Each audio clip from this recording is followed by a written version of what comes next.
to get your feedback on JD Vance and his speech to the 61st annual Munich Security Conference.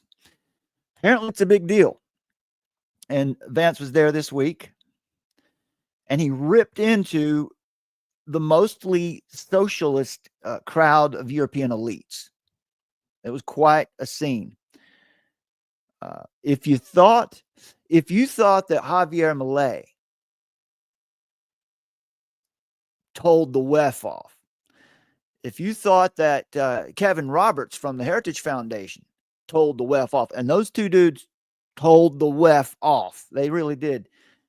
If you thought what Donald Trump said to the WEF a couple weeks ago was unusual and direct, well, what JD Vance said at Munich this week, Friday, actually, Valentine's Day, he was there, it was refreshing to hear, but that's just the point. That's just exactly what I want to ask, and I want to get your feedback on here. It sounded so good. Is it too good to be true? How do we think about it? He openly criticized the leadership of the European Union for what he describes as Soviet-style attacks on freedom of speech and democracy. Several media outlets, including European leaders, scolded Vance for his criticisms, right? You can't come here. I'll show you quickly what some of those look like.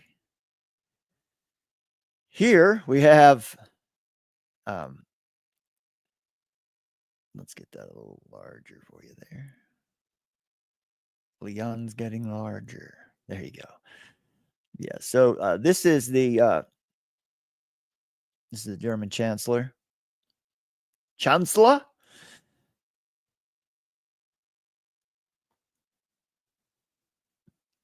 Scholz rebukes JD Vance for what he said in his speech. And he said this is what it was really interesting. He slammed, quote, outsiders intervening in our democracy, in our elections, in the democratic formation of opinion in favor of this party. He said he was really put off by this because, especially from friends and allies, right? Scholz said Germany's commitment to never again, a promise to not return to fascism and the Holocaust, quote, cannot be reconciled with support for alternative for Germany, the AfD. This is what they call their, of course, it's what they call their far right. Everything that's not communist now is considered far right. You understand? That's how linguistic dialectic works. Anyway, so he says this far right party that is rising in support and has been propped up by billionaire Elon Musk. As if the people don't want this, right? You have to blame it on some billionaire, right? Because no, you're speaking against the people. What JD Vance said was absolutely now as far as what he didn't say, that's important too. But what he did say was absolutely in favor of the masses, in favor of the people. So to disagree with Vance's statements here, the way Scholz is to just openly declare that you are a communist and you don't mind saying it out loud. You use words like democracy, but you don't mean it the way it's intended. Democracy is thought of really as the people decide. The people are sovereign. Now, that's what it's popular sovereignty in the United States anyway. It's like pure democracy is not effective, right? But in America, we have a democratic republic. We send representatives to represent our interests to our state and federal governments and our local governments. More importantly, our local governments. And so that's popular sovereignty. The people are sovereign as a unit. Okay, not the nation, not the government, but the people are sovereign. And And this is a democratic republic. Now, when they say democracy, they mean something different. They don't mean that the people are sovereign. They mean that agencies and institutions are sovereign. Institutions like government, institutions like, for example, the number one newspaper in a nation. They're sovereign. Whoever is influencing people and controlling policy, they're the ones that democracy serves those people, not the citizens, not the people. So anyway, in apparent response to Vance's claim that European leaders suppress free speech, Schultz said, quote, "Free speech in Europe means that you're not attacking others in ways that are against the legislation and laws we have in our country." And Vance does a pretty good job of saying, look, if your democracy is so weak that you can't weather disagreement, then your democracy is not going to last anyway. All right. So let's what do you say? Let's jump into this. And of course, I think maybe we should just here's another one, right? This is from Newsweek. So they're immediately comparing or putting JD Vance put in this position, right? That the people should be sovereign. Now they're attaching that to Russia by saying that, look at this, look how Putin's ally praises JD Vance after the Munich speech. And of course, we've got here the Atlantic, who is bottom feeders as they are, talking about the moral collapse of JD Vance. Look, again, let me be clear, right? We're a little different here. We don't play either side. We call them like we see them, right? And we take it one claim at a time. But anyway, you can tell who is persona non grata to the establishment. And I should clarify and say to this democratic socialist establishment, global socialist establishment. You can tell who they hate by whoever the Atlantic is hating. Because the Atlantic is clearly, as we found out from Doge over the past couple weeks, most of these media outlets have been propped up by the federal government. So it's fascinating that all this is coming out. It's not hidden. Things are being revealed like this. I'm interested to know what you guys think about that. What you think? What do you think is happening? Do you think that what we're seeing is good? You think it's false? Of course, the Atlantic is just as full of it as they can be. Just listen to, I'll just give you just a little bit. What do we call a man who turns on everything? Let me make sure you can see this. I've been having trouble keeping up. There you go. Let's go full screen for you here. Yeah, what do you call a man who turns on everything he once claimed to believe? There's a truth claim. Has he done that? For a practitioner of petty and self-serving duplicity, we use the term sellout or backstabber. For grand betrayals of weightier loyalties, country and faith, we invoke the more solemn terms of traitor or apostate. But what should we call J.D. Vance, the self-described hillbilly, turned Marine, turned Ivy League law school graduate, turned venture capitalist, turned Senate candidate? Words fail. What's funny about this is they're so transparent. They're so easy to see through, right? The self-described hillbilly. Well, he was born in hillbilly land. Like, that's where he was born. He was raised. He was a hillbilly. But they're saying turned Marine because the hillbilly can't also be a Marine. A hillbilly has to turn Marine, and a Marine turns Ivy League law school graduate, turns venture, as if one person can't achieve all of these things. No, you have to be easily definable. You have to fall into one of our categories, or we'll say this about you.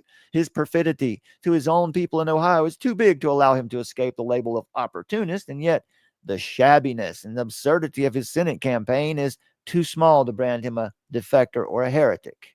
No, what they're calling him a defector for is because he was someone who was extremely critical of Donald Trump just a couple short years ago. Anyway, this guy says here, my friend Preet Bharara, the former U.S. attorney for the Southern District of New York, tried to describe Vance recently and came up with the terms. Now listen, just check this out, folks. This is the kind of writing, this is the kind of quality journalism you get from the Atlantic. Pathetic, loser, poser, fake jerk, right? Because we're 13 years old now, right? This is how they talk to us. Anyway, the author goes, but that's too many words. To distill the essence of Vance as a public figure, the word that enters my mind is an anatomical reference beginning with the letter A. And I'm sure what he means there is aorta, right? JD Vance is a big fat aorta. Of course he means a-hole. But, this is what he says, I don't use that word lightly or comfortably. I am, in the formal sense, a man of letters. I have been an officer of instruction, blah, blah, blah, blah. But the word is apt, right? So calling JD Vance is an a-hole is apt. That's how we do reporting today. That's what responsible journalism is now. So let's jump into what JD Vance said. Before we hear Munich, I want to set things off by letting you hear what he said last week at the Paris at the Paris Artificial Intelligence. Yeah, there it is. At the Paris Artificial Intelligence Summit. It's called the Artificial Intelligence Action Summit in Paris. Because I want to set this off with, who is JD Vance? And he is very chummy, very well connected with Silicon Valley tech giants, who we might also identify as technocrats. So, I think it might just come down to at some point, technocrats are going to exist one way or the other. It's hard to stop them, because there's not enough of us who are interested in actually voting and getting involved in our government. So, right, the technocrats are going to take it because they're the ones who are bothering to get involved. So, and this is why, people from certain communities out here on YouTube love to come here and just hate on us for telling you that you should vote. You should be involved. If you're not going to vote federally, then you better vote for your mayor. You better vote for your local governments, because they're the only thing standing between you and tyranny. They are the last resort. They're the last wall of defense you have. But of course, you're just a shill if you tell people to vote. You're just a shill if you tell people to be involved in your government. Folks, if you don't get involved in it, who will? Who will? And if it's a sham, you think it's a big scam, then go in there and change it. Don't be a whiny complainer sitting on the outside on your YouTube channel, pointing fingers and calling people names because you don't have the guts. You don't have the good sense to get out and get involved in your own freedom. All right, sorry, I'll digress now. But anyway, here is Vance. What I was trying to say about all this, I think at some point we're going to realize that technocrats are going to exist one way or the other. It's just going to come down to, are they our technocrats or are they their technocrats? All right. Let's listen to what Vance says here about artificial intelligence in the United States and the position that the U.S. is going to take. Our administration, the Trump administration, believes that AI will have countless revolutionary applications in economic innovation, job creation, national security, healthcare, free expression, and beyond. And to restrict its development now will not only unfairly benefit incumbents in this space, it would mean paralyzing one of the most promising technologies we have seen in generations. Now, with that in mind, I'd like to make four main points today. Number one, this administration will ensure that American AI technology continues to be the gold standard worldwide, and we are the partner of choice for others, foreign countries, and certainly businesses as they expand their own use of AI. Number two, we believe that excessive regulation of the AI sector could kill a transformative industry just as it's taking off. All right. And we'll make every effort to So encourage. we're not here to listen to this speech necessarily. I just wanted to lay it out there for you because he makes it very clear that the United States intends to be the leader in artificial intelligence, intends to be the big monkey on the block. The big monkey on the block, the big man on the block, the big, the big monkey on the the United States intends to lead in artificial intelligence. We don't intend to be behind China or intend to take the lead. And that's one of the things that they're doing right now is they're acquiring land and they're acquiring water resources because these data centers that are going to be necessary to build out all of this are going to require lots of water, lots of cooling water. It's going to take water for power, water for cooling, servers. So this is important because as our commenter here, Carolina Terry said, I think Peter Thiel is a mentor to Vance. Sort of a mentor. I know Vance certainly idolized him, really thinks a lot of Peter Thiel. We will come back to Peter Thiel and his technology venture Palantir in just a bit, because that's where we get a connection. And Palantir is a pretty scary technology, but we'll deal with that here in just a bit. So thanks for that comment there.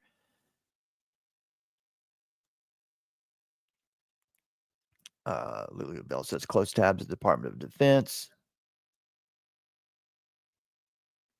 All right, Wayne J is telling us our audio sounds pretty good. Here's Crystal. Crystal saying, my friend in the UK thinks technocrats should be in all the high positions. Bowery favors technocracy. We email back and forth about this and waiting for his response. Yeah, it's pretty interesting. We always speak against technocracy, and that's because it turns out to be whatever it is when it starts, however nice it might seem when it starts. Ultimately, it is government, but it's a scientific dictatorship. That's technocracy. It's government by experts. Technocracy is what we had in 2020. We had an introduction to what technocracy might. People being told they have to work from home. People being told they have to get a jab and they have to have this digital certificate to get around. This is, these were really exciting, I'll just say, for technocrats. So let's jump in now, because this is what I'm really interested in you guys hearing and commenting on. You can do it here in the live chat. And if you're watching this on replay, I want your comments here. I want to understand how you guys are thinking about this, because there's a lot of encouraging things that are said here. And there's many things that are not said, but of course you only had like 15 or 20 minutes to make this speech. So let's just, let's start off. We gather at this conference, of course, to discuss security. And normally we mean threats to our external security. I see many great military leaders gathered here today. But while the Trump administration is very concerned with European security and believes that we can come to a reasonable settlement between Russia and Ukraine, and we also believe that it's important in the coming years for Europe to step up in a big way to provide for its own defense, the threat that I worry the most about vis-a-vis Europe is not Russia, it's not China, it's not any other external actor. And what I worry about is the threat from within. So there we go. There's the first indication of where this speech is headed. Because what we hear from the collectivists today, when I'm saying collectivists, that means the globalists, right? Because collectivism basically is a political position. It's really a worldview. And it just says that rights are not for individuals. Rights are for communities. Communities must have rights. This is how gun control is collectivized, right? You might have we see sanctuary cities for migrants now. You could also see a city that might be called a gun sanctuary city very soon. They might already exist in some places, but what that would mean would be that you can't carry a gun in this quadrant, in this sector. And you see, nobody took your gun away from you. You're just not allowed to carry it here in this. That would be collectivism. That would mean that your right is superseded by the right of the community. That's kind of what collectivism is, or communitarianism. We could call it that as well. That's the term. But what JD Vance is saying here is very plainly that the threat that they're all focusing on, or they're trying to get the people to focus on, as coming from Russia, big bad Russia, or an external threat, is not the biggest threat to their democracy, right?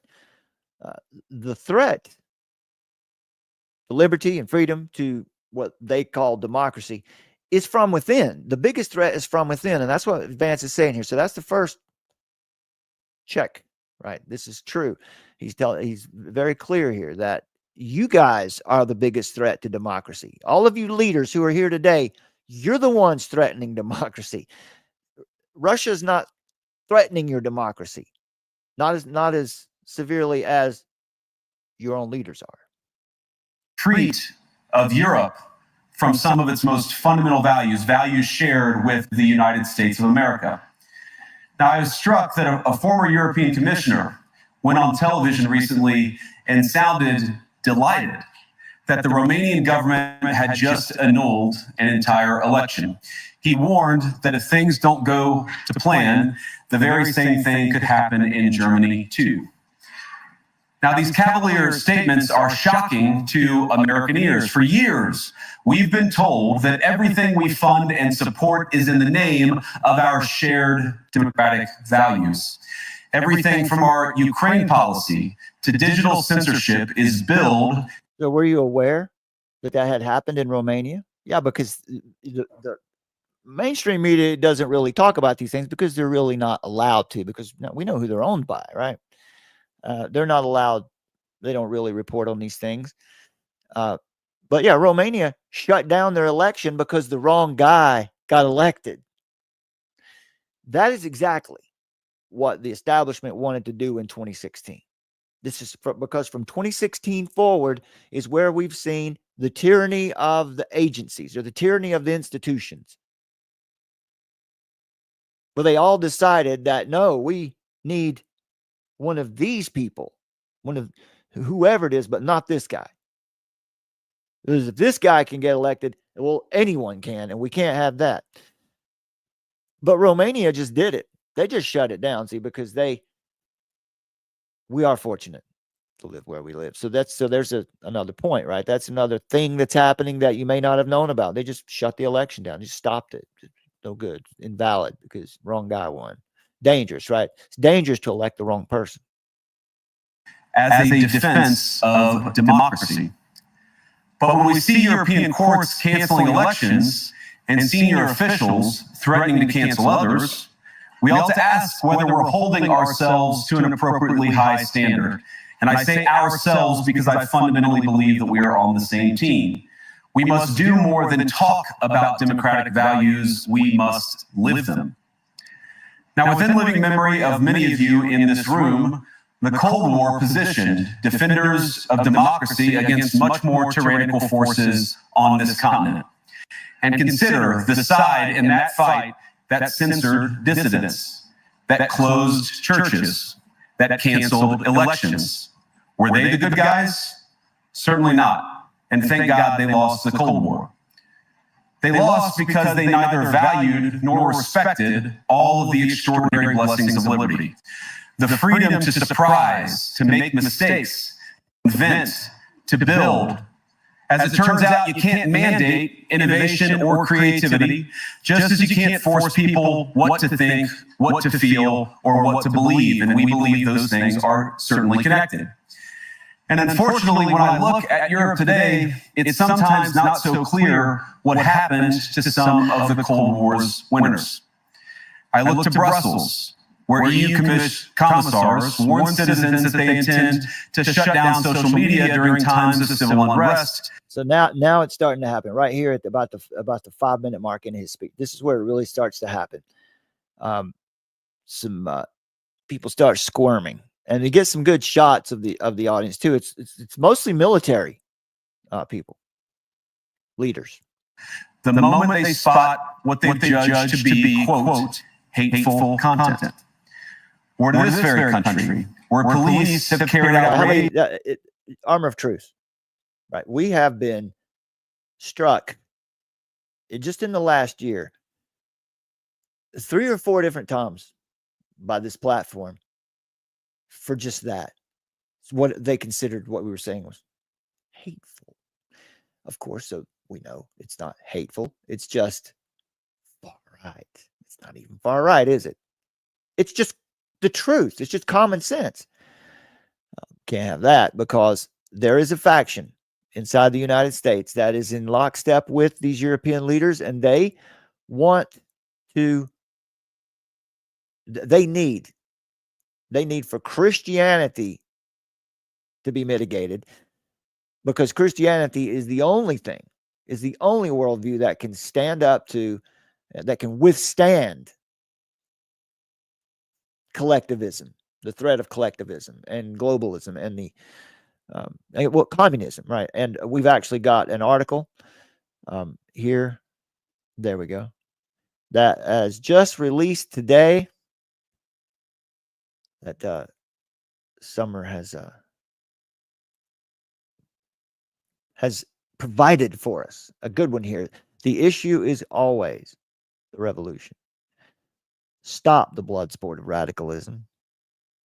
De-radicalize the woke right operation. So as we listen to JD Vance here, there is something that's very important that we're going to come back to here in a bit. And that is when we hear people saying things that align very closely with what we believe to be true about freedom and liberty, and about a just society that does align with biblical principles. We also need to be very careful, because what the left is doing most of the time, what you see happening from the radical left today in the media, where they're all freaking out, a lot of the things that are being said there are really designed to make you react. They're designed to make you feel some kind of way, to make you get angry or agitated, because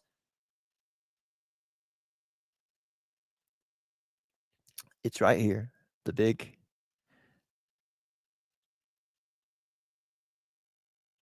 issue is always the revolution.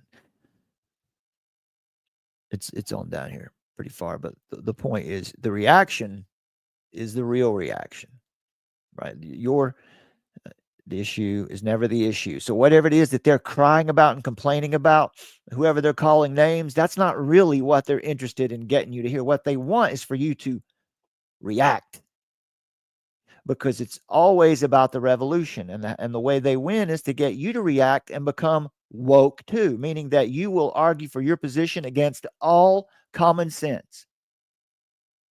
You will stand up and argue that, yes, it's good to have a dictator as long as he advocates for what I believe is true. So when we start to sound like them, that's what we call woke right. Boy, these look good. I hadn't seen these graphics. These look really good. This is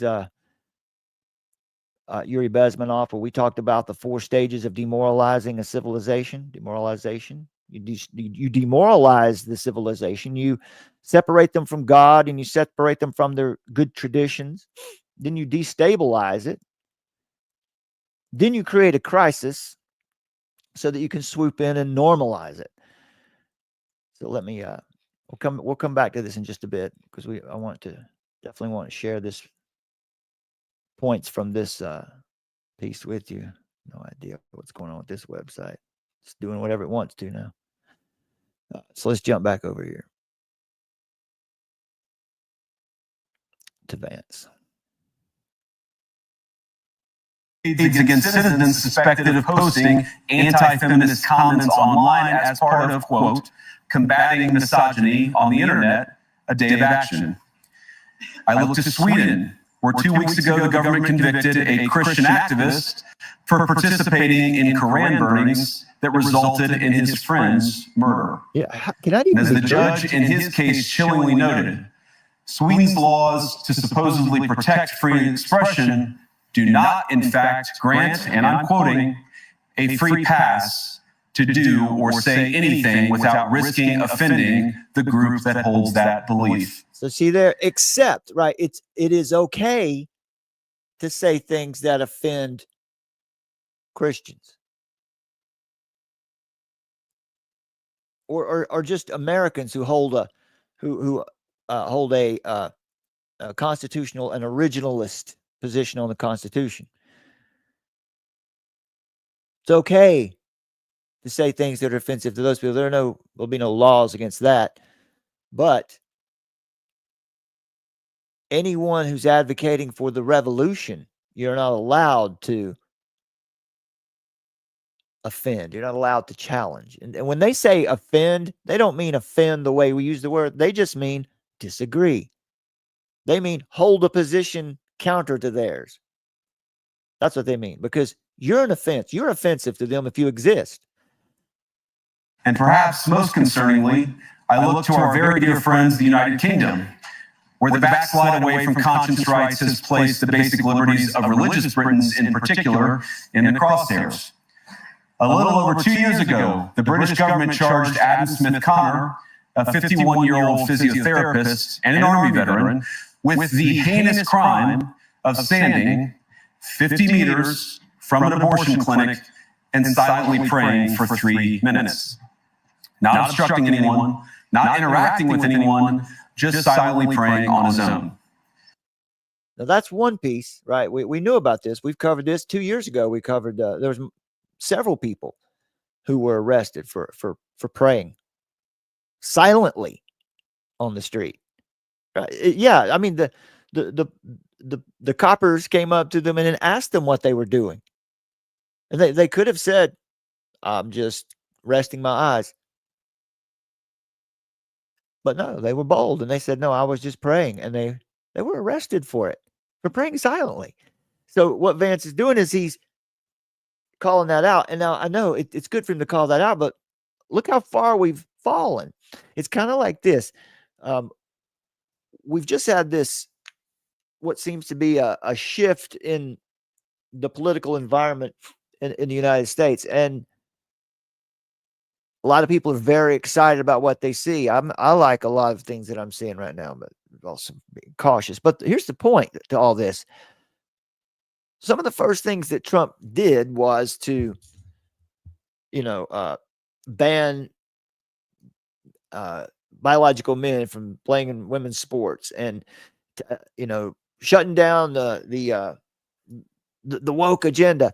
Well, that's all well and good, but wow, man, you understand? That's just getting us back to level. I mean, we have to accomplish. I know he just started, and those are things that had to be done, but those just get us back to level. The way the dialectic, called the Hegelian dialectic, if you apply it to the way history flows, or dialectical materialism, which is defined in the article, which we'll share with you in a little bit, means that you push society. And right now, it's for the past 50, 60 years, America as a society has been pushed further and further and further to the left. The pendulum swings. Sometimes you have conservatives in power. Sometimes you have progressives in power. But the thing that's happened is there's been more progressive movements in power. And so over this time, the pendulum swings. It swings a little less farther to the right, we'll just call it, and more to the left. A little less to the right and more to the left. And so over time, things move. This is thesis, antithesis, synthesis. A status quo, a new idea comes in and challenges it, to crush it, to confuse it.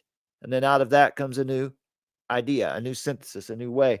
And that process has moved us since the Civil Rights Act, 1964, and which is when the idea that the Constitution is a living document that needs to be reinterpreted as morality evolves and changes. You can see why we've moved so far away from truth.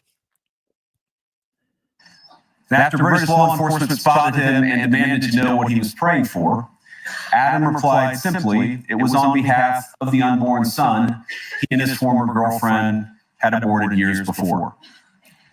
Now, the officers were not moved.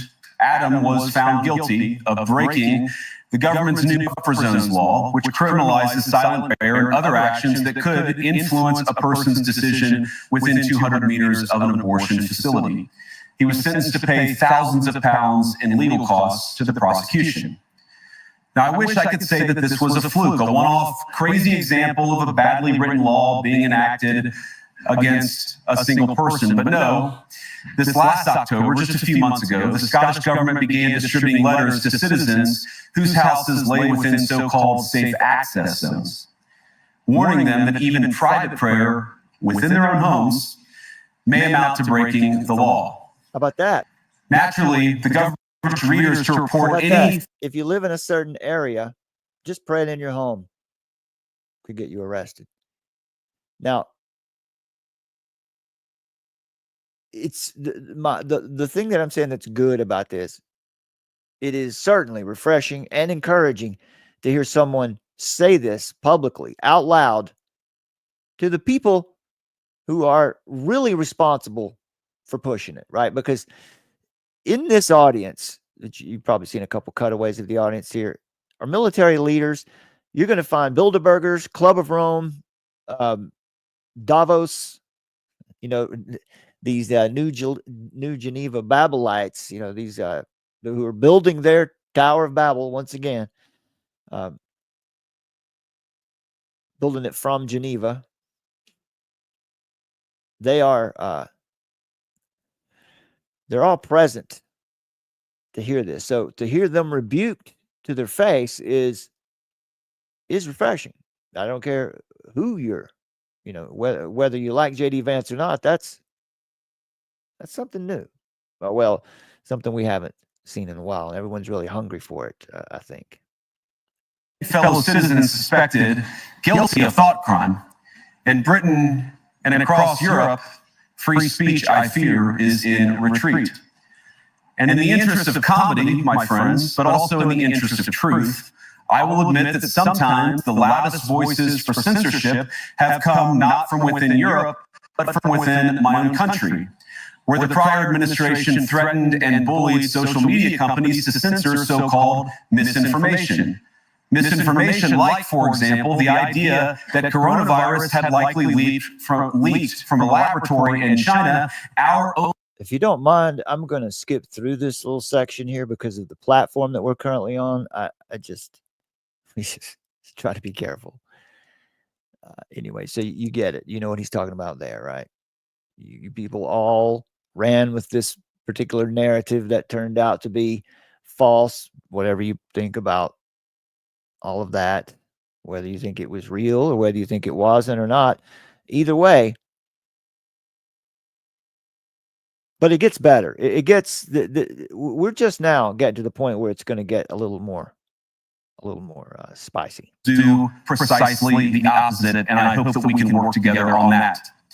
In Washington, there is a new sheriff in town, and under Donald Trump's leadership, we may disagree with your views, but we will fight to defend your right to offer in the public square, agree or disagree.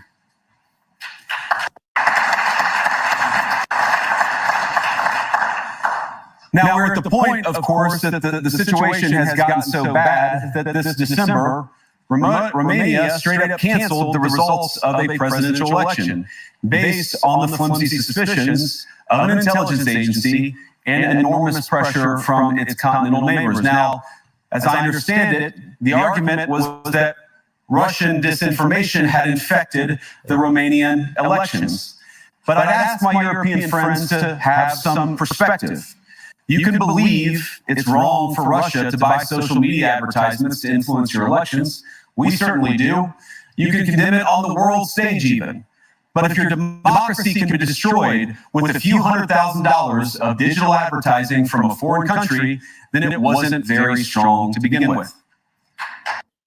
A little pause for effect, a little bit of applause.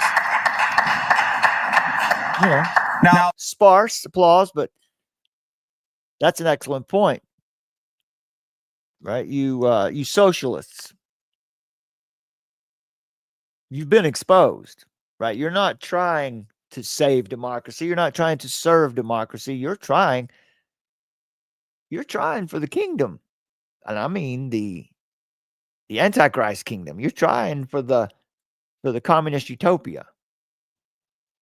the good news is that I happen to think your democracies are substantially less brittle than many people apparently fear. And I really do believe that allowing our citizens to speak their mind will make them stronger still. Which, of course, brings us back to Munich, where the organizers of this very conference have banned lawmakers representing populist parties on both the left and the right from participating in these conversations. Now, again, we don't have to agree with everything or anything that people say. But when people represent, when political leaders represent an important constituency, it is incumbent upon us to at least participate in dialogue with them. Now, to many of us on the other side of the Atlantic, it looks more and more like old entrenched interests hiding behind ugly Soviet-era words like misinformation and disinformation, who simply don't like the idea that somebody with an alternative viewpoint might express a different opinion or, God forbid, vote a different way, or even worse, win an election. Now, this is a security conference, and I'm sure you all came here prepared to talk about how exactly you intend to increase defense spending over the next few years in line with some new target. And that's great, because as President Trump has made abundantly clear, he believes that our European friends must play a bigger role in the future of this continent. We don't think you hear this term, burden sharing, but we think it's an important part of being in a shared alliance together that the Europeans step up while America focuses on areas of the world that are in great danger.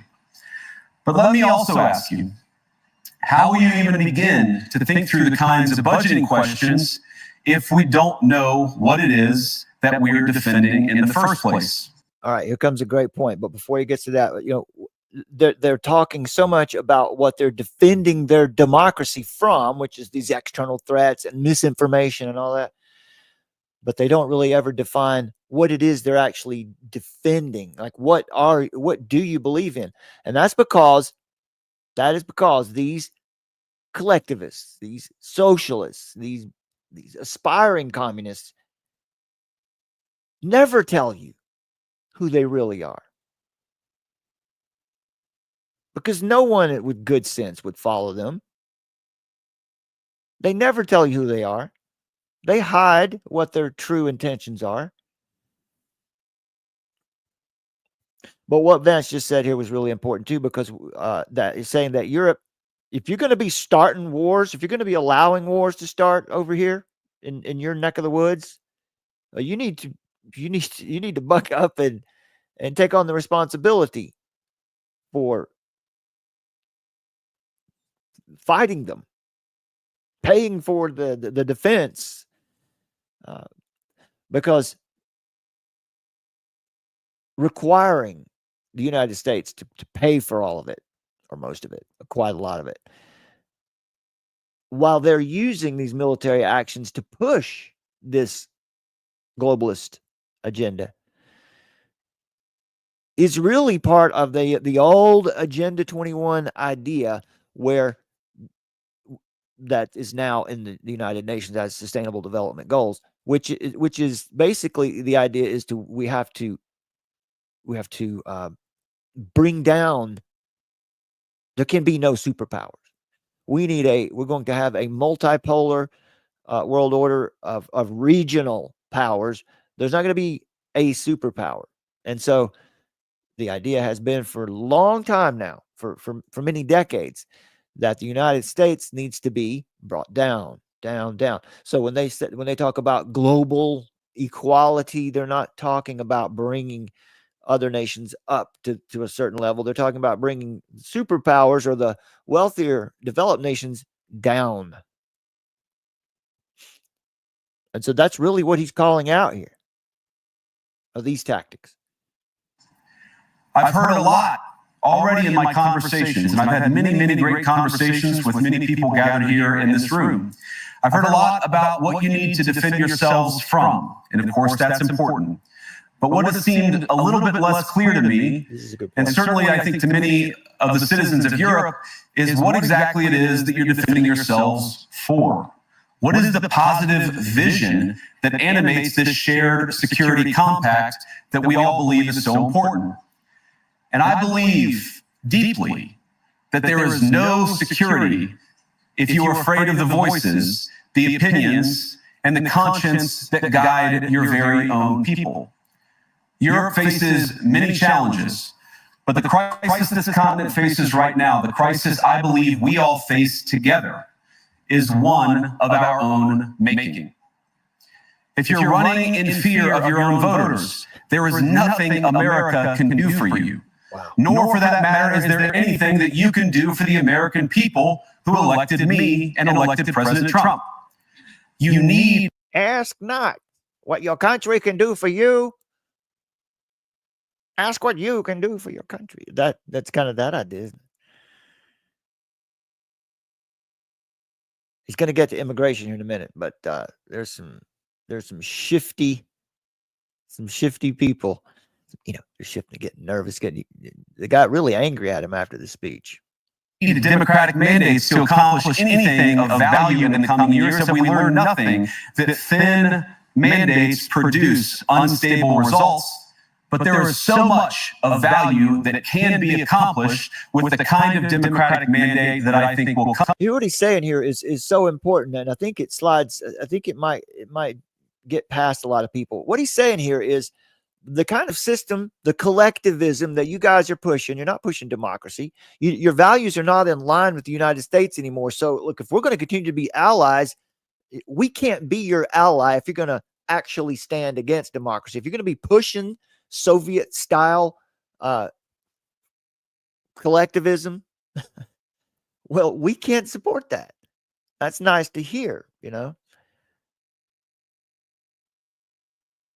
Come from being more responsive to the voices of your citizens. If you're going to enjoy competitive economies, if you're going to enjoy affordable energy and secure supply chains, then you need mandates to govern. That was the other point, is that he's making it very clear here that your system, your way, is destructive, right? Because the way that societies become strong, the way that America became strong was by allowing or by establishing a system of government where the people were sovereign, and so that the people of individual rights, right? Individual rights are supreme, okay? And so what that does is it allows people to be, it gives the people the freedom to innovate. It gives, that's, you know, the United States has produced many great inventors, right? You think of the Industrial Revolution, for example. When people are free to create things, to solve new problems, to create solutions for problems that they see in their community or in their nation, when their people are free to build and experiment and start businesses and to solve problems and create to provide services, then societies become strong, because competition is what fuels innovation. Competition is what creates the context for a nation to be strong. They're killing competition, right? They want the centralized government to control all of this. They want, just like the World Economic Forum pushes, that all the decisions about what products should be produced, Right? It's the means of production. That is Marx. They want to control the means of production. They don't want to have the people. If people do come up with new ideas, they're going to do it within their academic contexts today, right? They're going to do it so that whatever they create, they don't own. The state owns it. So Vance is making an exceptionally good point here, that it's what motivates people. Why would people be motivated? If you give people the opportunity to be free enough to create solutions and build businesses, and then you'll have a society that is innovating and coming up with your society is going to advance. But if all of that is centralized in the government, you're going to see exactly what you saw in the Soviet Union. You're going to see what you saw in China under Mao, because that's all it will ever produce, because the people have no incentive to innovate, to create. Because you have to make difficult choices to enjoy all of these things. And of course, we know that very well in America. You cannot win a democratic mandate by censoring your opponents or putting them in jail. Whether that's the leader of the opposition, a humble Christian praying in her own home, or a journalist trying to report the news. Nor can you win one by disregarding your basic electorate on questions like who gets to be a part of our shared society. And of all the pressing challenges that the nations represented here face, I believe there is nothing more urgent than mass migration. Today, almost 1 in 5 people living in this country moved here from abroad. That is, of course, an all-time high. It's a similar number, by the way, in the United States, also an all-time high. The number of immigrants who entered the EU from non-EU countries doubled between 2021 and 2022 alone, and of course, it's gotten much higher since. And we know this situation, it didn't materialize in a vacuum. It's the result of a series of conscious decisions made by politicians all over the continent and others across the world over the span of a decade. We saw the horrors wrought by these decisions yesterday in this very city. And of course, so to bring it up to date there, he's talking about a particular kind of attack, words that I can't really say here on this platform, where a so-called asylum seeker drove a vehicle into a crowd of people. So that's the context for it. It just happened as this security conference was starting right there in that city. And I can't help but think, it really seems like part of an operation, right? Because certainly, right, it's a security conference. They're going to start this thing off with making sure everybody's really fearful, so that we can present many ideas about how we need to lock society down. And it's really what Vance is responding to here, anticipating it also and responding to it. I can't bring it up again without thinking about the terrible victims who had a beautiful winter day in Munich ruined. Our thoughts and prayers are with them and will remain with them. But why did this happen in the first place? It's a terrible story, but it's one we've heard way too many times in Europe, and unfortunately too many times in the United States as well. An asylum seeker, often a young man in his mid-20s, already known to police, rams a car into a crowd and shatters a community. How many times must we suffer these appalling setbacks before we change course and take our shared civilization in a new direction? No voter on this continent went to the ballot box to open the floodgates to millions of unvetted immigrants. But you know what? Now we're really getting down. We're going to hit some nerves here. This is where it's really going to get uncomfortable for the people in the room. And he's exactly right. Nobody voted for that. No citizens wanted that. And the ones that are crying and screaming about it today, who say they do want it, they don't really want it. They're so disconnected from reality. They're just doing what they're told to do. There's when you're part of a particular community, this happens a lot. It happens in the LGBT community. It happens in right-wing communities as well. But it really happens in the radical left because they resent people so much.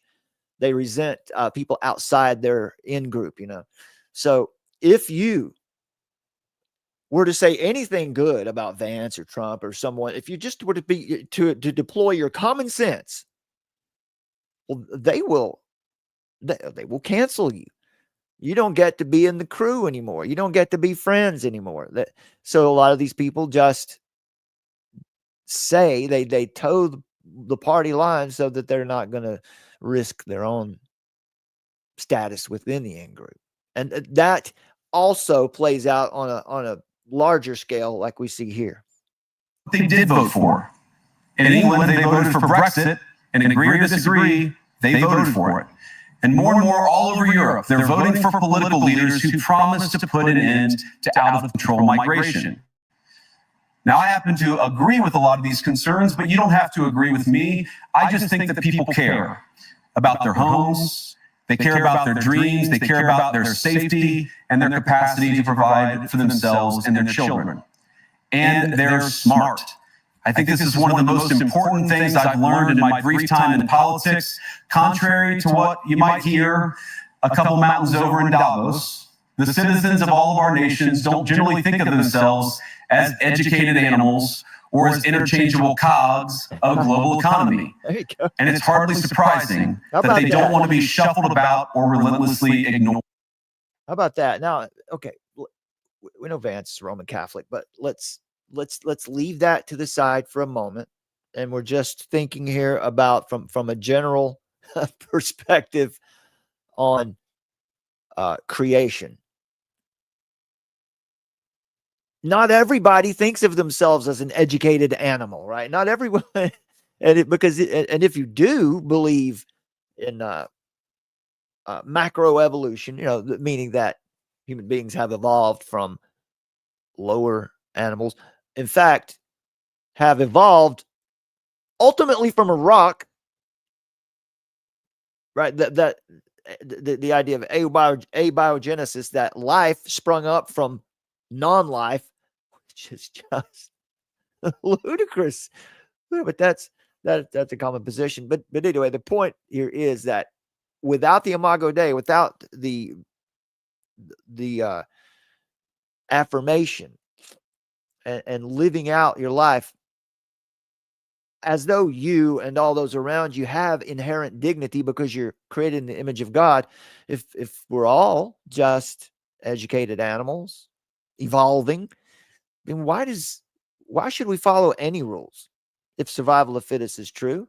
If I'm the fittest, if I'm the biggest monkey on the block, then I'll decide what society is going to be. Anyway, I thought that was something that you just don't usually hear in this context anymore. A dig against the idea that man has evolved from apes, which there is no evidence. There is no evidence for any connection between human beings and apes. The fact that we're similar doesn't support the idea of evolution. The fact that we're similar supports the idea that we all have the same creator. Or by their leaders. It is the business of democracy to adjudicate these big questions at the ballot box. I believe that dismissing their concerns, or worse yet, shutting down media, shutting down elections, or shutting people out of the political process protects nothing. In fact, it is the most surefire way to destroy democracy. And speaking up and expressing opinions isn't election interference. Even when people express views outside your own country, and even when those people are very influential. And trust me, I say this with all humor, if American democracy can survive 10 years of Greta Thunberg scolding, you guys can survive a few months of Elon Musk. But what no democracy, American, German, or European, will survive is telling millions of voters that their thoughts and concerns, their aspirations, their pleas for relief are invalid or unworthy of even being considered. Democracy rests on the sacred principle that the voice of the people matters. There's no room for firewalls. You either uphold the principle or you don't. No room for firewalls. Europeans, the people, have a voice. European leaders have a choice. And my strong belief is that we do not need to be afraid of the future. Embrace what your people tell you, even when it's surprising, even when you don't agree. And if you do so, you can face the future with certainty and with confidence, knowing that the nation stands behind each of you. And that, to me, is the great magic of democracy. It's not in these stone buildings or beautiful hotels. It's not even in the great institutions that we built together as a shared society. To believe in democracy is to understand that each of our citizens has wisdom and has a voice. So that's huge. That's a huge statement. You know, given what we've all experienced. By the way, the feed for this speech was, sometimes it gets a little clunky. It's not that's not our feed this time, but yeah. By the way, Lulu Bell mentioned here the article on what's happening in South Africa right now, which is an article that's up on our Substack that you guys really need to check out. This is really, right here it is. It's a really extremely in-depth look at what's going on in South Africa right now, the history of who the people in South Africa are, and what is the actual, basically, war that's going on there. Who's it between? Basically, a communist movement that has taken over South Africa since the mid-90s. And they're really, at this point, attacking a group called the Boers, which are white farmers. But where the term Boer comes from, though, comes from the Dutch Protestant settlers who came into, who were fleeing persecution from the Roman Catholic Church in their area and fled down to what we know now as South Africa, and set up two thriving republics and lived there. This was in the late 1600s when they came to South Africa, and then they had a couple wars. They had a couple wars with the British. The British Navy comes in and takes control of all the coastal areas of South Africa, and then they start moving inland and encounter these Christians, these Dutch Christians.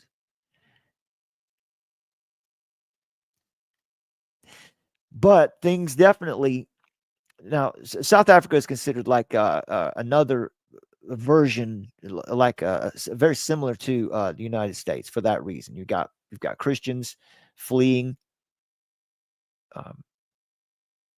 religious persecution. They're seeking out religious freedom. They're going to set up their own society, and they do so.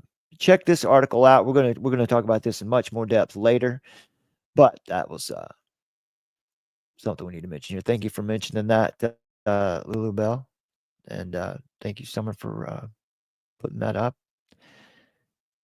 for taking the time to put all that together, because it is really in depth, and so is this article. This article as well. The issue is always the revolution, which is really what we're covering right now. We have to be very careful to not overreact to the left's insanity. That we start acting like them. We become radicals ourselves, because there are radical right wingers today. They're there, and we have to call people on our own side of the fence out. We have to correct them, right? Rebuke and exhort.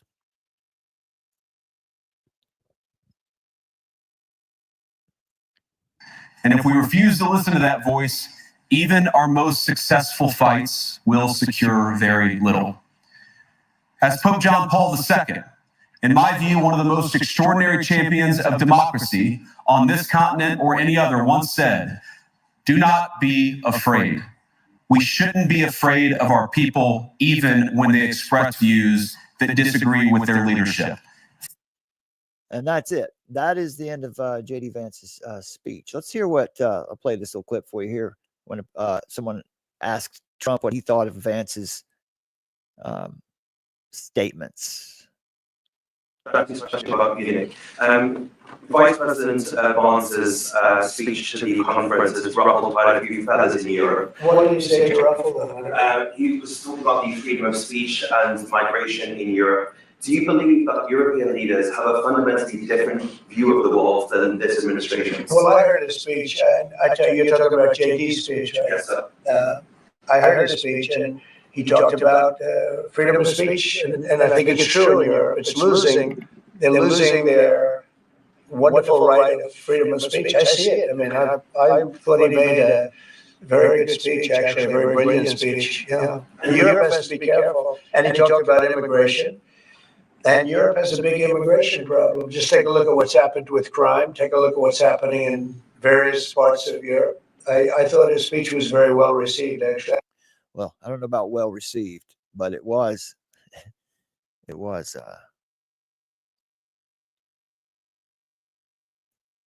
challenge. It was a challenge to status quo, for sure. So I'm interested, very interested in what all of you folks think about this speech. We heard him boldly rebuke the idea of just allowing so-called asylum seekers to, not just allowing, right? It's not just allowing. They didn't just allow it. They have been facilitating the we'll just call it the migration invasion in Europe. They've been doing it for longer than it's been going on in the United States. For 15 or 20 years now in Europe, this has been going on. And you can see the result in the UK. They don't know which way is up or down. They're so lost. Their leaders. Tommy Robinson is still sitting in solitary confinement. Really for standing up and advocating a traditional position on morality and, why should we allow certain minority groups to come in and determine how our society is going, what direction our society is going to go, or what our laws should be, especially when these groups. I'm talking mostly about because in the UK, most of the migration they've had come in has been Muslim, and the Muslim society, we'd call Islamism, the idea that political Islam is not compatible with Western civilization. You can't have those two living in the same area and expect it to work out well. Now, we have seen this in history where Christians and Muslims lived, Christian Muslims and Jews lived harmoniously in, Morocco, maybe in that area. They lived harmoniously for a time. But typically, it's more like what we see in Middle East today, in Palestine, Israel, in this area. Because the worldviews are so different. In Islam, you have a dignity. You have an honor culture. And an honor culture is one where you defend your reputation no matter what. So that's why, for instance, that in Muslim families, for example, if a daughter does something that's shameful, well, in some of the more severe Sharia settings, they'll stone her to death. And that's because they brought shame on the family, right? It's honor culture. And so, meaning that by honor culture, it means that they're their standard of morality is interpreted through or filtered through their own personal sense of reputation. And a dignity culture is how Western civilization, or how America was established. Let's just leave it to America. The idea that every person is an individual, with individual rights that are inherently belong to that person by virtue of being born into the world. You have human rights. You have rights that were given to you by the Creator because He created you. You have these, what we call human rights. I don't like that term too much, but it'll serve as a placeholder for now. That's dignity culture, right? Where the rule of law, right? Where the law is king, and not the king is the law, right? In honor cultures, you see Rex Lex, where the king is the law. But in a dignity culture, it's established on Lex Rex. The law is king. But what we've seen in the United States now for a little while is something different called a victimhood culture, where your identity comes from how many different ways you can identify yourself as a victim. If you saw some of the clips recently of the, I might just show you one here. I'll see if I can find one right quick so we could get an idea of the dignity culture here. At City Council, I forget where this was. Was it Michigan, maybe? Yeah, here it is. Yeah, it was one of the sanctuary. It was a sanctuary city. Let's see if I can get this without it being someone's. Yeah, here it is. Should Worcester become a sanctuary city for those who identify as transgender? That was the question before the city council earlier tonight. NBC 10's Carla Rojo was inside at that meeting. She's joining us live right now with the result of the vote. Carla, what was decided here? Colton, that decision happening right now. That meeting has been going on for almost 5 hours, and they approved this resolution. Almost 200 people showing their support for the LGBTQ+. Now, let me see if I can get a couple of those clips, because that's what happened. Yeah, we'll probably have to go over here to Twitter for that. I want you to hear it because I want to give you this example of what victimhood culture sounds like. You can hear it so plainly how they come up to the microphone and they identify their sexuality, and they identify all the different ailments that they have, and it's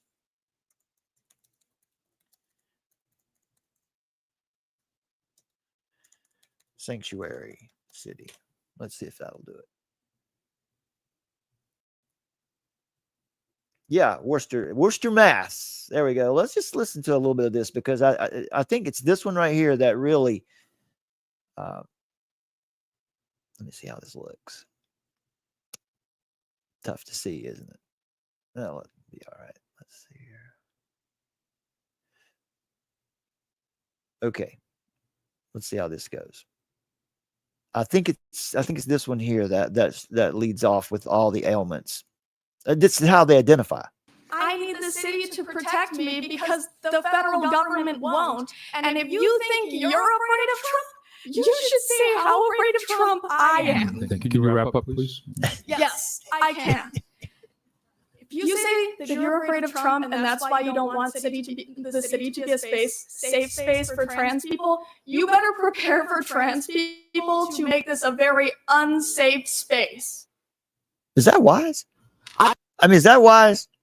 If you don't do this, we're going to attack you. Basically, is what she said.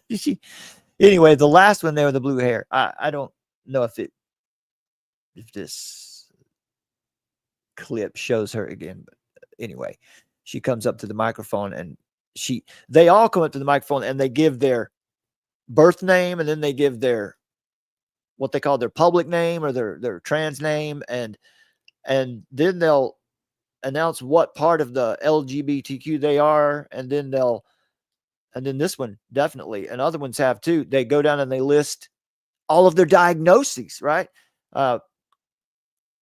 Fibromyalgia, chronic pain, some other. That's victimhood culture, where it's intersectionality, the idea of intersectionality. How many different ways do you intersect with victimhood? How many different titles or ways can you identify as a victim? I'm shaking right now. I don't want to be here. I'm sorry, am I taking too long pleading for my life? Victim. You remember how many children I have and the two of them are trans. I speak as both the B and the T in the LGBT. There you go. I'm multiply disabled. I have Ehlers-Danlos syndrome, which is a connective tissue disorder that causes me immense physical pain.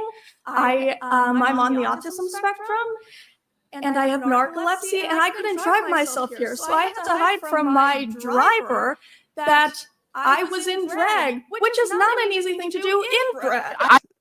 So there you go. There's an example of, I know the volume's a little low on that, but there's an example of victimhood culture. Listing all your diagnoses. This is why I'm special. This is why I'm important, is because of all these things that are wrong with me. And then not only that, I'm going to also separate myself from society even more by I don't know what this is here, but, and it's, you know what, let's just be honest about it here, because this is sad, because these people they're not well. They're not okay. I don't know how it is that in these cities that they're able to find the I guess the worst of the worst, right? These people, but it's sad, because these definitely are people that are not. And I'm talking about maybe the ones who are not paid activists anyway, which might not be many. But usually, I'm sure you could scare up quite a few people who'd be willing to come speak out at these things for free. But they're not well, right? This is a sad scenario that we see happening. You know, they're not okay, and this is an epidemic in the West right now. So I know we've got some comments here on Vance so far. Here's Carson Lineberger saying that in my question in the title anyway, do you trust JD Vance? No, I don't trust JD Vance. He's a Peter Thiel lackey and has profited from selling young blood to rich vampire. All right. As far as that second part there, I have no idea what he's been doing with blood and vampires, but he is certainly associated with Peter Thiel. And Peter Thiel created Palantir Technologies. Palantir Technologies. Now, let me get let's get us a little. Let's see if we can get a little.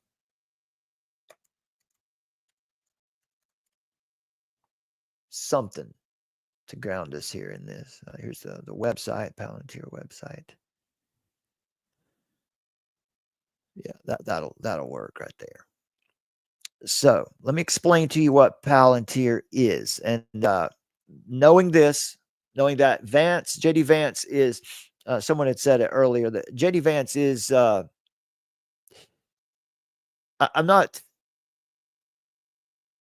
don't know about that Peter Thiel was his mentor as much as JD Vance sort of idolized Peter Thiel at one point, and who is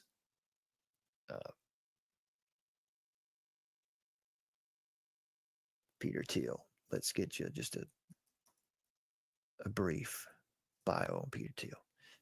We'll just see what Wikipedia says on Peter Thiel. I don't suggest that you use Wikipedia for anything, but we'll just take this one out here.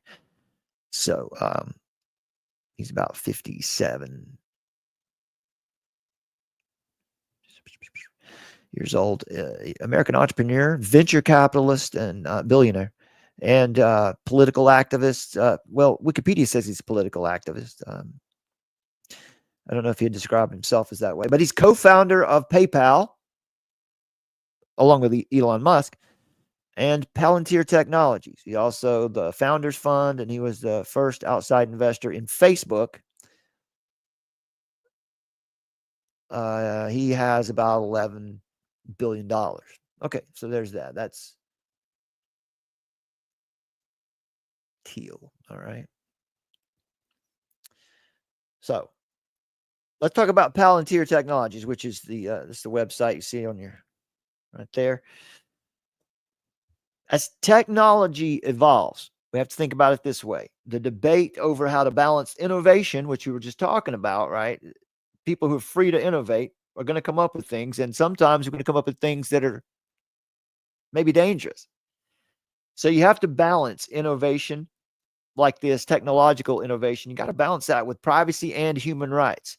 And that's while JD Vance was advocating for America taking the lead position in artificial intelligence, he's also, in that AI speech earlier, if you hear the rest of that, he's also talking about how we need to protect jobs, that we need to make this work for people.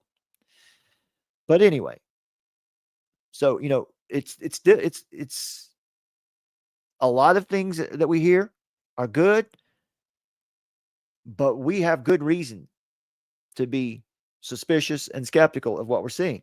Palantir Technologies has created an intelligence system combining artificial intelligence with algorithms and networked hardware to create a near autonomous, or what could be used as a near autonomous system of surveillance, intelligence gathering.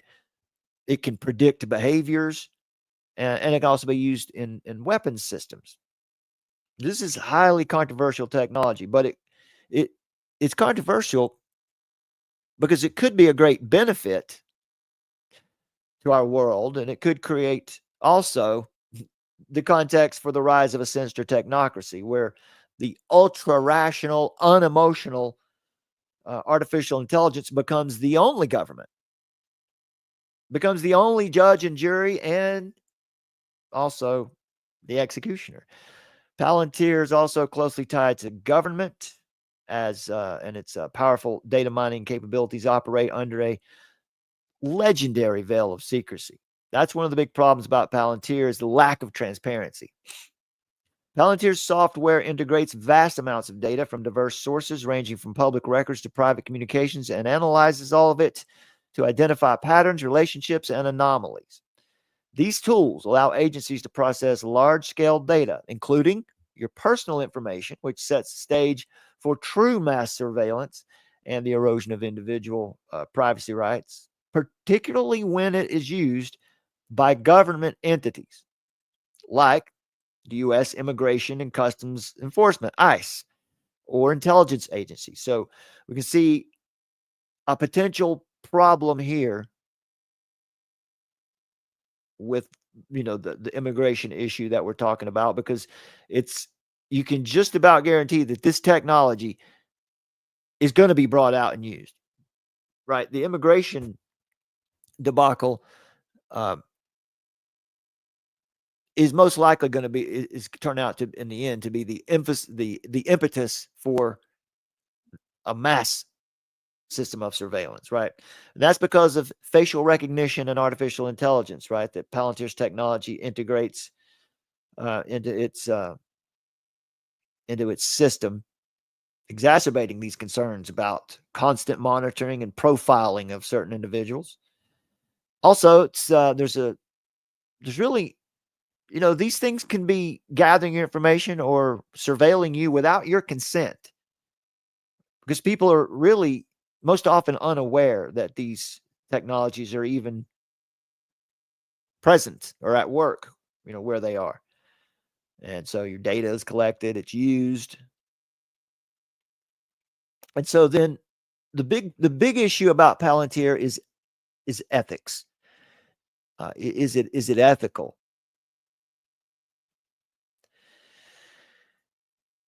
Palantir provided software for ICE's investigative case management system, which was used in controversial immigration raids and deportation efforts.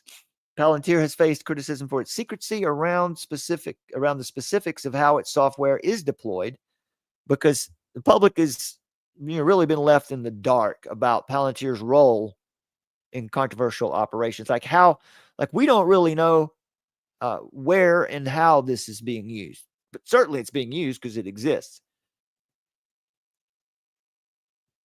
Palantir's work with the U.S. military and intelligence agencies has raised ethical concerns about its role in warfare and global conflicts. Now, Palantir itself doesn't produce weapons, but its data analytics tools are meant to be integrated into systems. For instance, it could be integrated into drone systems, especially these kamikaze type drones, which could create, this technology is what could bring forth this idea of a virtually autonomous AI-driven weapon. These little robot dogs and these robots that we see a lot of now, the police departments are thinking about using, and we see them used in the military. We see them just put on like displays sometimes. These kinds of these systems too could use this technology to operate autonomously. That means no one would have to program it what to look for or what to do. It would, and I don't want to say it would decide, but there are algorithms at work. Again, let's just make it very clear. Artificial intelligence is a misnomer. Artificial intelligence is an oxymoron. There is no, because if what they mean by intelligence is consciousness, which they do, they believe that artificial general intelligence would be like consciousness. So this is a basic. This is a really, just when you hear people talk like that, it's just not a good grasp on what consciousness is. That consciousness is not ubiquitous throughout the universe like these mystical monists would say, or philosophical monists, who just believe that like the mind of God is pervasive throughout the universe. Everything is God. We're all one. And when you die, your consciousness goes back to the oneness and all that. That's monism. But anyway, I'm getting off on a tangent. In the commercial sector, well, Palantir can be used to suppress dissent. It can be used to target political opponents. And in the commercial sector, this is the biggest problem, right? Because this technology hasn't been created for us and for our military and our government. This technology has been created to sell. It's a product, so anyone can have it. Palantir software could be exploited for unethical corporate spying, unfair competition, or it could be used in cyber attacks. Again, the biggest problem with Palantir is the degree of secrecy it operates under. Many of their contracts and deployments are shrouded in confidentiality agreements, making it almost impossible to understand the full scope of their operations. And we heard JD Vance announce earlier the deregulation of artificial intelligence systems at the Paris conference. The problem is, even if it's our government, and even if it happened to be a government that was more aligned with our values, who's holding them accountable? Because if you're going to have technology like this, someone above the AI has to be held accountable, right? What's the ultimate authority? Because if you're going to allow the AI to be the ultimate authority, you may as well have a demon be the ultimate authority, because, this ultra rational, unemotional. Who will hold the government accountable? Who will hold the people who operate this software and use it, who will hold them accountable if the regulations governing the use of AI are not transparent with specific checks and balances? In the hands of radicals, left or right, a dystopian world order could emerge very quickly. And I think that's a good place where we can jump in here to Summers' article, because there's an important point here about what we just said about woke left and woke right. Spoiler alert, there is such a thing as the woke right. Let me make sure you guys can see this. Oh, let's take you full screen. I'll help you out a little bit.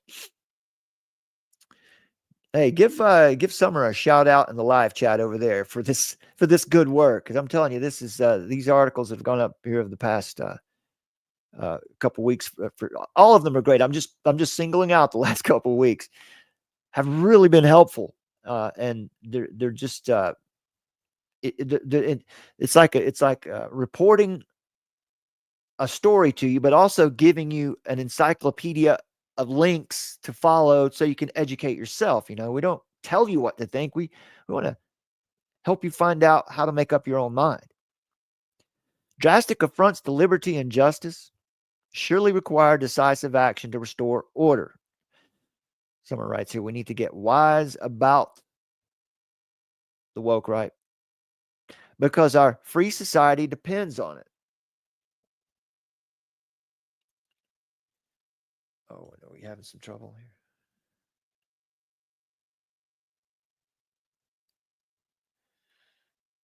Audio is echoing. Oh, boy. All right. Well, anyway, I guess I've played all of it now. If there was echoing, I hope it wasn't too bad.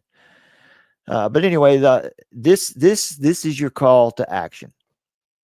Because radicalism, especially in response to radicalism, is like curing a toothache with a hand grenade. It's unnecessary. And it's radically destructive. I hear myself. Oh, I have to stop it. Okay. Radicalism is only accelerating, not diminishing. The crucial question is, how do we break the cycle? What is the road away from radicalism? Well, that is an excellent point. That's the right question. If you noticed on our YouTube channel recently, we have a new trailer on the channel, which is asking exactly that question. What the trailer is. That's something that we want to always be doing here is to ask the right question, and then to encourage you to be asking the right question. You can see here on our last few videos that we've done.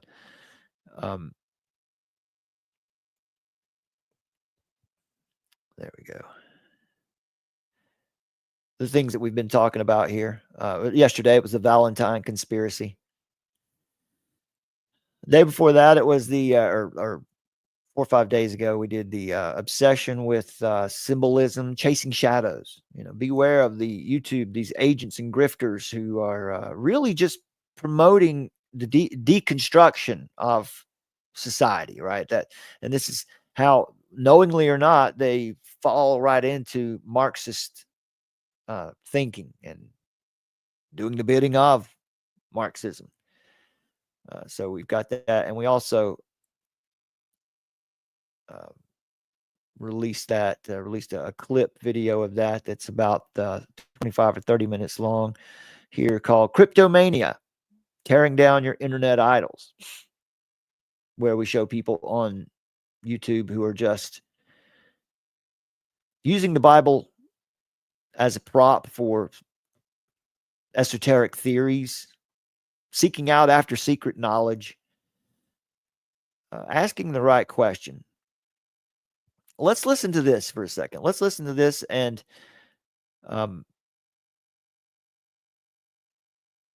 what we mean by how do we ask the right question.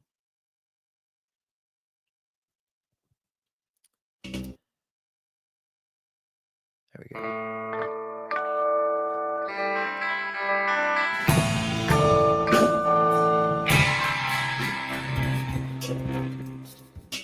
Many are saying that there's a great reset.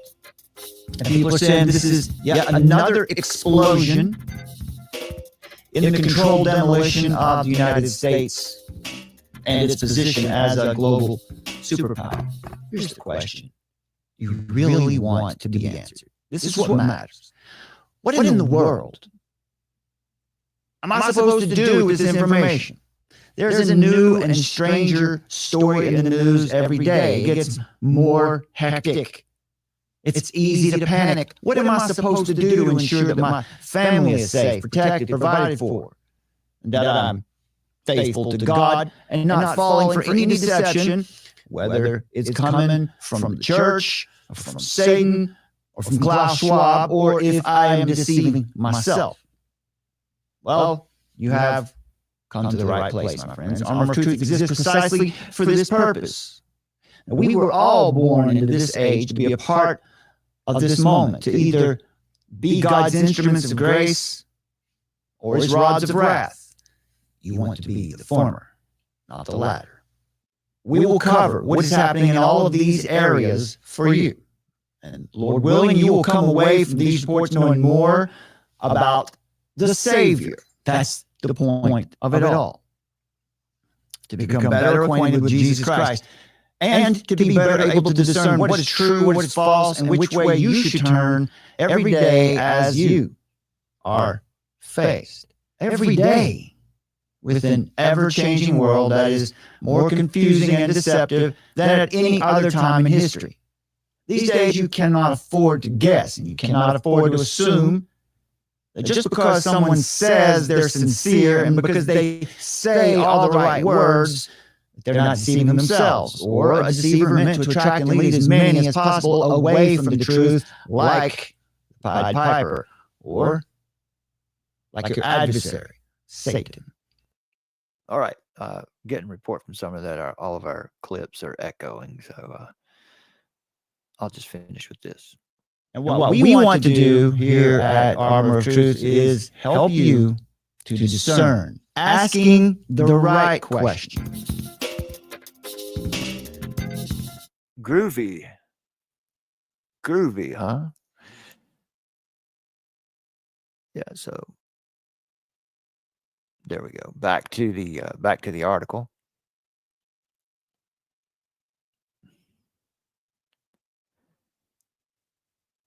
Oh, this is so tedious. Without the studio set up, this is just tedious, difficult. So what we're witnessing is a reaction to years of Marxist provocation and institutionalized oppression. It's not just about rhetoric. Real discrimination has been systematically enforced against men, white people, and Christians, often backed by legal warfare or what we know colloquially as lawfare. Think Trump in Georgia and New York, or think the 23 Christians who were sent to prison by the Biden regime, by their Department of Justice, and recently just pardoned by Trump himself. Now, the anger that we often see expressed in response to these merciless tactics is understandable. But for too many, that anger goes too far. And it gets channeled into right-wing radicalism. This is what we mean by woke right.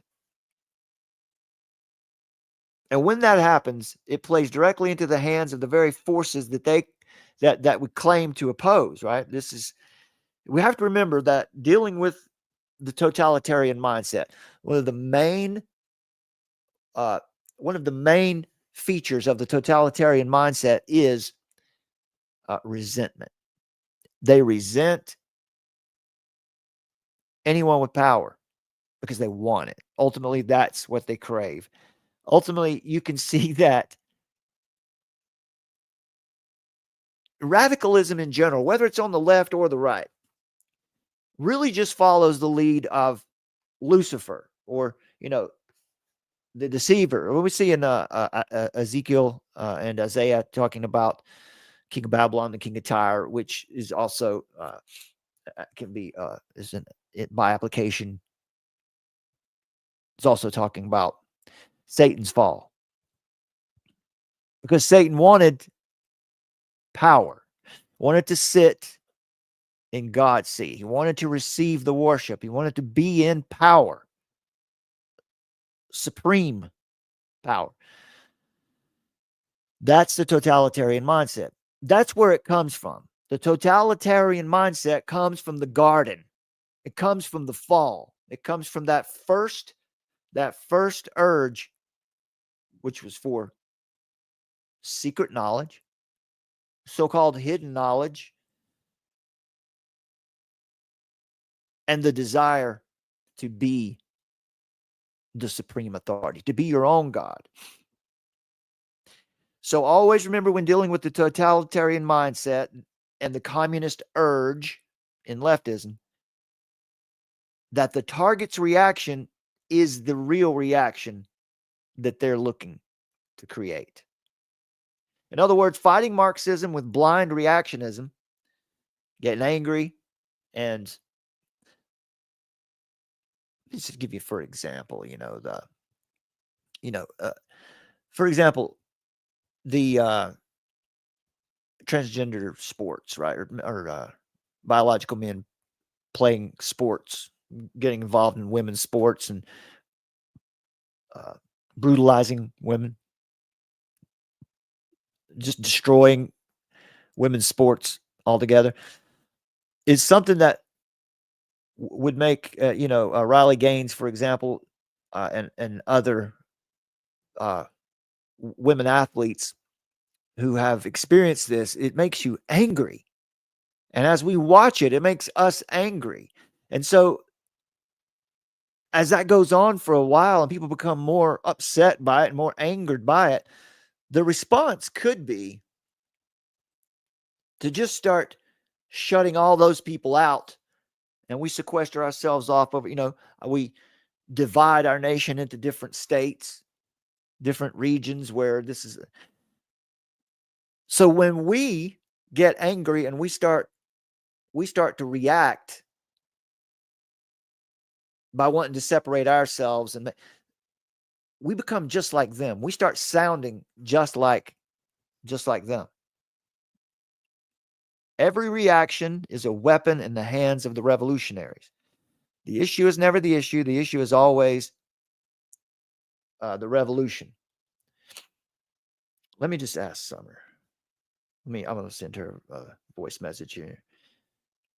She may not be able to do this because it's so late, but hey, do you want to come on here live and talk to us right now for a minute? Because we're doing this article. I'll send that to you. Even though you just heard me, I'll send this. If you're able to come on here live right now, Summer's out of town at the moment. So if you wanted to come on live here, we could, you could talk about this with us a little bit. If there's something you wanted to add to it, but if it's too late, understandable. So the globalist machine, 21st century corporatist communism. This is the point I wanted to make. I wanted to lay out what this woke left and woke right actually look like. The globalist machine, which is 21st century corporatist communism. This is communitarianism. This is communism with Western value or Western features or something. We hear that. That's what they say about China, right? But it operates through the BRICS, the WEF, the UN, the Club of Rome. And these entities, the goal of these entities, right? They thrive on the backlash, whatever our response is, especially when we go overboard. They thrive on the backlash against leftism. And their goal is clear. It's the dismantling of freedom-loving Western nations, the erasure of liberty's foundation. It's because they wholeheartedly believe in their religion of total global control, and they crave the power that it affords. But when conservative radicalism becomes the accepted response to progressive radicalism, you see that? Conservative radicalism as a response to progressive radicalism, the outcome will inevitably be the same hell that the right believes it's escaping. Both communism, collectivism, and fascism, which is corporatism, both of them are distortions of truth. Both of them are distortions of God's design for humanity. Both attempt to evict and replace God's sovereignty with a statist control and centralized government as the ultimate authority rather than Christ. Read Colossians 1:17 and 18 to back that up. Collectivism, which is communism, seeks to erase individual ownership and identity in favor of a state-controlled collective, violating the biblical principles of private property, Exodus 20:15, individual responsibility, 2 Thessalonians 3:10. Corporatism, fascism, merges state and corporate power under nationalist narratives, nationalist rhetoric. And what it does, it elevates human authority over God's law. We see this in Psalm 2. Why do the nations rage? They plan a conspiracy, Read Psalm 2. Fascinating. How just right on. It's almost like the Bible's true. Huh? What do you think about that? Well, it often leads to idolatry of the state, which we see in the book of Daniel, specifically Daniel chapter 3. So once total control over one's enemies is secured, the ideology behind it no longer matters. This is the big point you have to take home from this. Let me pull this up on the screen so you can see this with us here. This is the big point.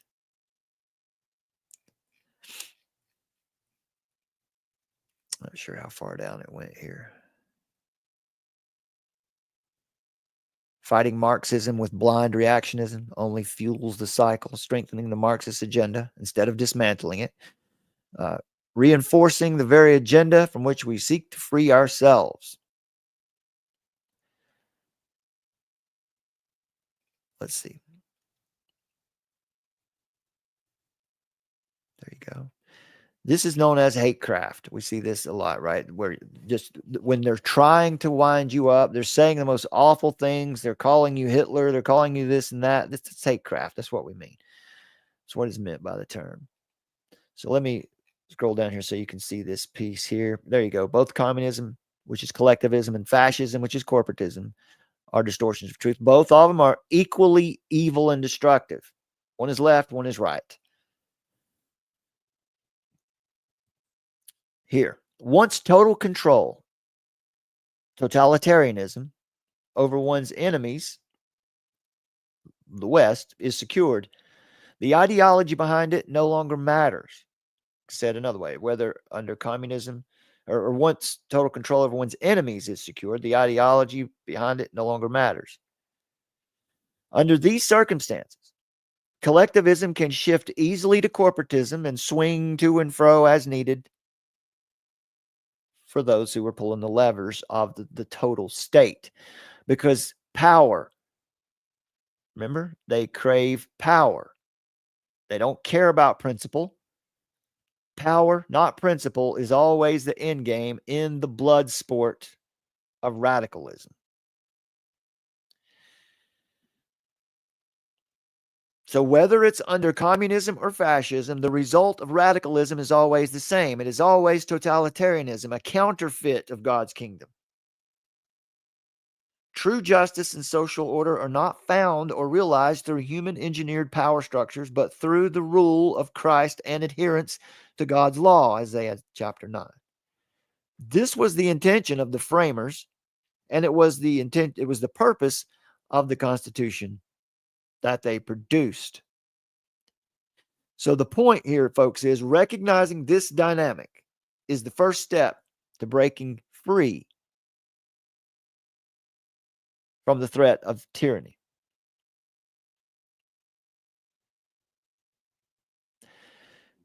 Recognizing this dynamic, recognizing that radicalism is on both sides. Okay? That is, again, it's kind of like what we've been saying forever, right? Left wing, right wing, same damn bird. We've heard that 100 times, 1,000 times, 1,000,000 times. And to a certain extent, it's true when we're talking about radicalism. So we have to recognize that dynamic. We have to understand our own hearts. We have to understand our own propensity for revenge. We all have it in us. We have to understand the fallen heart's desire to get even, right? Or to give them what they deserve. Understanding our own sinful hearts is first and foremost. That is crucial for protecting liberty, and it's crucial for protecting the great nation that God has allowed us to steward for over 200 years. When we start believing our headlines, when we start thinking that we're special because of what we've accomplished, that's when it all falls apart. That would be the result of Enlightenment principles. Classical liberalism, which is next to a perfect monarchy, which doesn't exist, but next to a very good monarchy, or along with it, classical liberalism would be the probably the best system aside from the perfect monarchy. But it always has to be tempered by the Christian worldview. Classical liberalism will only succeed when it's balanced by a strong Christian presence.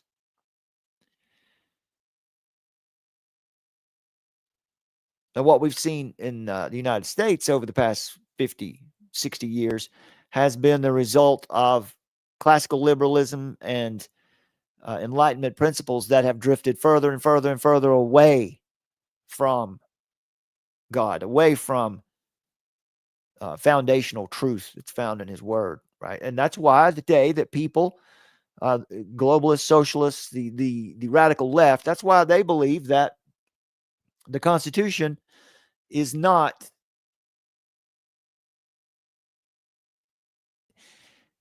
it's not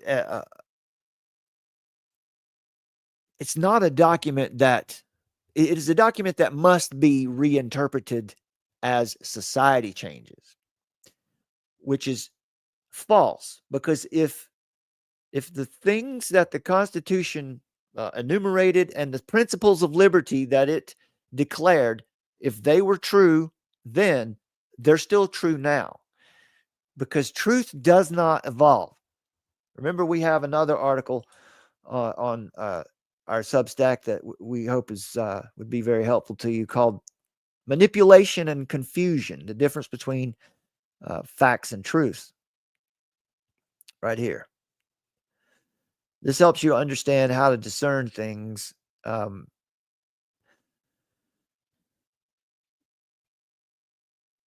why it matters to be able to do it. Facts, these are things we observe, verifiable pieces of information about reality, like water boils at 100 degrees Celsius at sea level. That's a fact, but it could change.